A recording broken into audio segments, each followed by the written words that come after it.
इससे पहले वाले वीडियो में हम आपको वैद्युत विभव के बारे में जानकारी दे चुके हैं कि एकल बिंदु आवेश के कारण वैद्युत विभव कितना आता है। अब हम आपको इस वीडियो में एक जानकारी दूंगा कि वैद्युत द्विध्रुव के अच्छी स्थिति में, देखिए वैद्युत द्विध्रुव की दो स्थितियाँ होती हैं, एक अक्ष पर और एक निरक्ष पर। तो इसमें जो है अच्छी स्थिति में वैद्युत विभव कितना होता है वैद्युत द्विध्रुव की अच्छी स्थिति में, इसका डेरिवेशन करके भी हम आपको दिखाएंगे। ठीक है, तो इससे पहले वैद्युत द्विध्रुव जान लेते हैं क्या होता है। वैद्युत द्विध्रुव क्या होता है? वैद्युत द्विध्रुव, इसकी जानकारी आपको इसके पहले लेसन में, जिसका नाम है वैद्युत आवेश एवं वैद्युत क्षेत्र, इसमें दी गई है। प्लस क्यू आवेश और माइनस क्यू आवेश, जब दो आवेश क्या होते हैं एक दूसरे से निकटतम दूरी 2l पर रखे होते हैं, तो इस निकाय को क्या कहते हैं? वैद्युत द्विध्रुव। जब समान परिमाण के कोई दो आवेश तथा विपरीत प्रकृति के एक दूसरे के निकट रखे होते हैं, तो इस निकाय को क्या बोलते हैं? वैद्युत द्विध्रुव। चलिए, वैद्युत द्विध्रुव की, जैसा कि हमारे यहाँ पर लिखा वैद्युत द्विध्रुव की अच्छी स्थिति, मैं क्या करता हूँ, वैद्युत द्विध्रुव को मैं बना लेता हूँ, इधर साइड में फिगर क्रिएट कर लेता हूँ। एक प्लस क्यू है और एक माइनस क्यू है। समान परिमाण विपरीत प्रकृति के जब कोई दो आवेश एक दूसरे से प्रभावकारी दूरी पर रखे होते हैं, तो इस बने निकाय को क्या कहते हैं? वैद्युत द्विध्रुव। वैद्युत द्विध्रुव का अक्ष ये है और वैद्युत द्विध्रुव का निरक्ष ये होता है। तो वैद्युत द्विध्रुव की अक्ष ये, अक्ष पर कोई बिंदु P है जहाँ पर वैद्युत विभव का मान ज्ञात करना चाहते हैं। इसके बाद में क्या करेंगे? प्लस क्यू आवेश से, और दूरी जो होती है सदैव ही वैद्युत द्विध्रुव के केंद्र बिंदु से, अर्थात सेंटर पॉइंट से मापी जाती है। जब सेंटर पॉइंट को O मान लेंगे और इससे दूरी कितनी है उस बिंदु की जहाँ पर वैद्युत विभव चाहिए R, तो यहाँ से दूरी कितनी हो गई? R प्लस L, क्योंकि ये टोटल 2L है, तो इसके बीच से जब ये इसको खींचा गया तो यहाँ से L इधर L मिलकर 2L टोटल हो गई। तो यहाँ से अब ये दूरी कौन सी हो जाएगी? माइनस क्यू से R प्लस L, और प्लस क्यू से कितनी हो जाएगी? R माइनस L, क्योंकि यहाँ तक R, इसमें से L घट जाएगा, तब आएगा R माइनस L। तो इसके बाद में अब क्या है, गणना करनी है। देखिए, पहले तो आएगा माइनस क्यू आवेश के कारण वैद्युत विभव V1, क्या आएगा? V1, और दूसरा आएगा प्लस क्यू आवेश के कारण V2। टोटल दोनों को ऐड कर देंगे तो एक फाइनल विभव आएगा जिसको कहते हैं कैपिटल V। चलिए, अब मैं लिख लेता हूँ। अगर भाषा आपको लिखनी है तो भाषा कैसे लिखेंगे? भाषा इसी प्रकार बोल देंगे। एक वैद्युत द्विध्रुव जिसके केंद्र बिंदु O से उसके अक्ष पर स्थित बिंदु P पर वैद्युत विभव ज्ञात करना है की दूरी R है।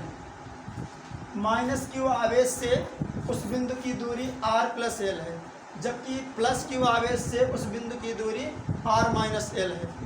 ठीक है, बिंदु P पर परिणामी विभव की गणना कीजिए।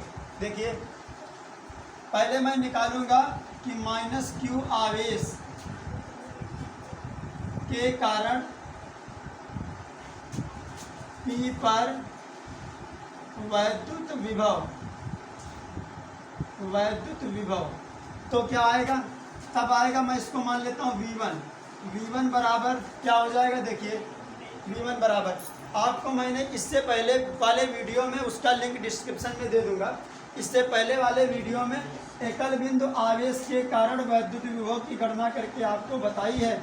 तो उसमें जो फार्मूला आता था वो फार्मूला था 1/4πε0 Q/R, ये था।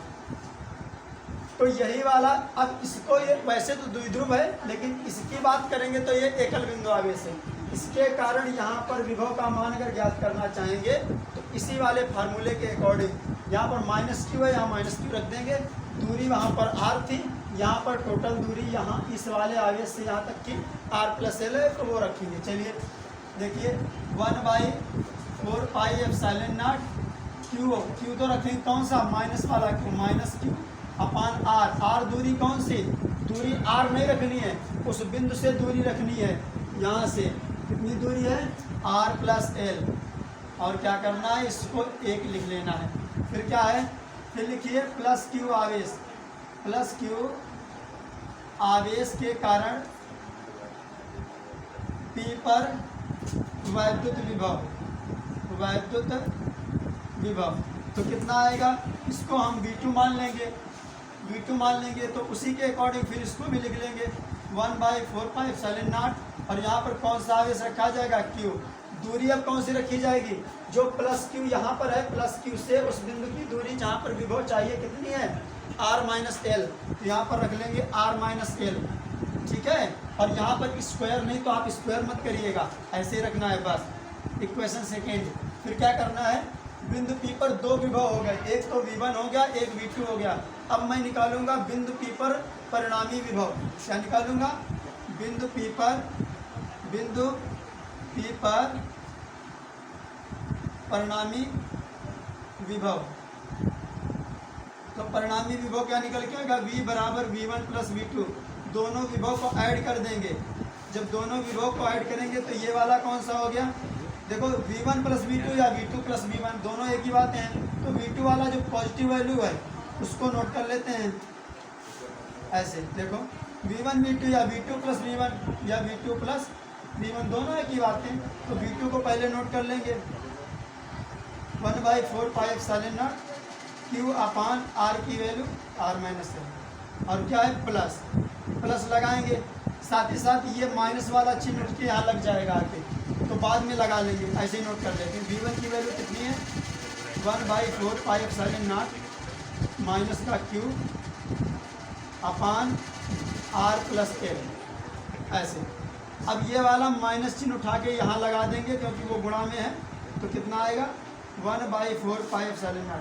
और दोनों माइनस यहाँ लगा देंगे तो ये माइनस हो जाएगा, ये माइनस हो जाएगा ऐसे, ठीक है। और उसके बाद में कामन जो मिले कामन ले लेंगे।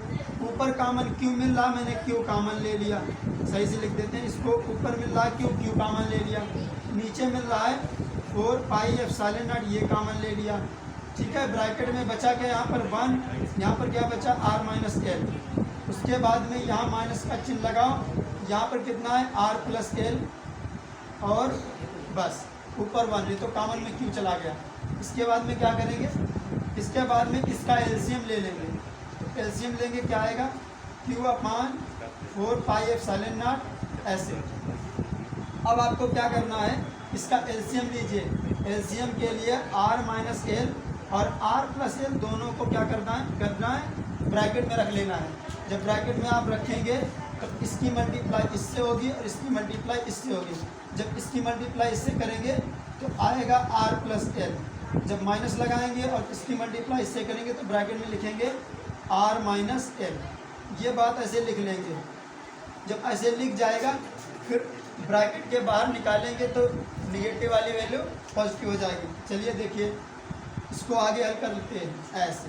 और ये क्या था, V चल रहा था, V फाइनल V जो आएगा, चलिए Q/, अब इस चीज़ को मैं हटा देता हूँ, इस चीज़ को हटाइए। चलिए Q/4πε0, ठीक है। यहाँ क्या था r+l माइनस, अंदर ब्रैकेट में गुणा करेंगे माइनस की तो -r और माइनस +l अपान कितना आएगा r-l इंटू r+l, ठीक है। इतना आ गया।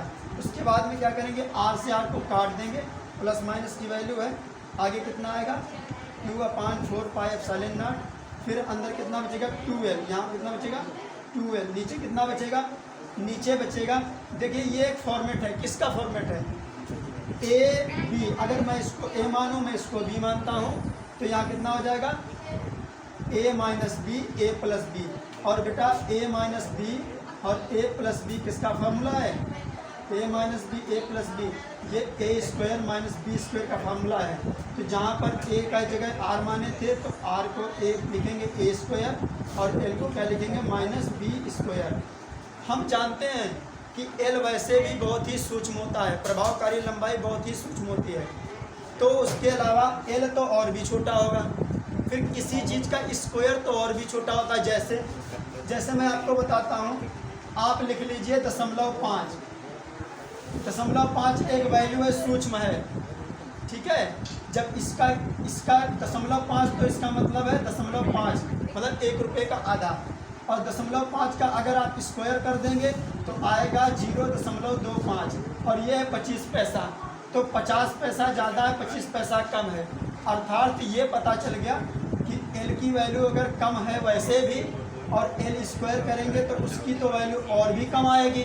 अर्थात इसको शून्य के बराबर मान लेते हैं, इसको एल स्क्वायर को शून्य के बराबर मान लेते हैं। और जो बात हमें पता है वो यहाँ लिख दो, L is less than R, ठीक है। So L square is very less than R, मतलब आर से तो बहुत छोटा हो जाएगा। इसीलिए एल स्क्वायर को लगभग शून्य के बराबर रखने पर, ये बात साइड में आप लिख लेंगे, ठीक है। इसीलिए L square is forwarded to 0, इसको क्या कर देंगे, उपेक्षणी कर देंगे। फिर क्या बचेगा, v is equal to Q और ऊपर बचा गुणा में 2l, नीचे कितना बचा 4 पाई एप्सिलॉन नॉट और साथ में कितना बचा आर स्क्वायर। एल तो 0 हो गया, तो क्या करेंगे। और एक बात आपको मालूम होना चाहिए कि किसी वैद्युत द्विध्रुव का द्विध्रुव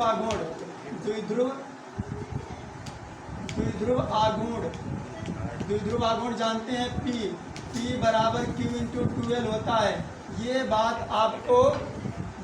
आपको कहाँ बताई गई है, इस फिजिक्स के पहले लेसन वैद्युत क्षेत्र एवं आवेश में बताई गई है कि वैद्युत द्विध्रुव आघूर्ण Q इंटू 2L होता है। तो जहाँ पर Q इंटू 2L लिखा है यहाँ पर लिख दें चूँकि P is equal to Q into 2L, इसको कहते हैं द्विध्रुव आघूर्ण। और इसके स्थान पर क्या लिख देंगे, P लिख देंगे। क्या लिख देंगे, P लिख देंगे। P नीचे कितना आएगा 4 pi epsilon not R square. अब इसको सही रूप में लिख लेंगे, v is equal to 1/4 pi epsilon not, यहाँ पर था P, मैंने P लिख लिया। फिर नीचे कितना था आर स्क्वायर लिख लिया। यही आपका फाइनल फार्मूला आ गया, यही आपका फाइनल फार्मूला है, यही आपका फाइनल फार्मूला है।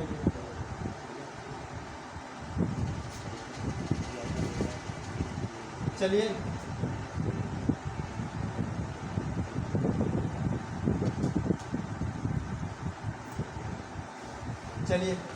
ये आपका डेरिवेशन हो गया। अगर आपको इस समय समझ नहीं आ रहा तो आप इसको स्क्रीनशॉट लेकर भी आप समझ सकते हैं।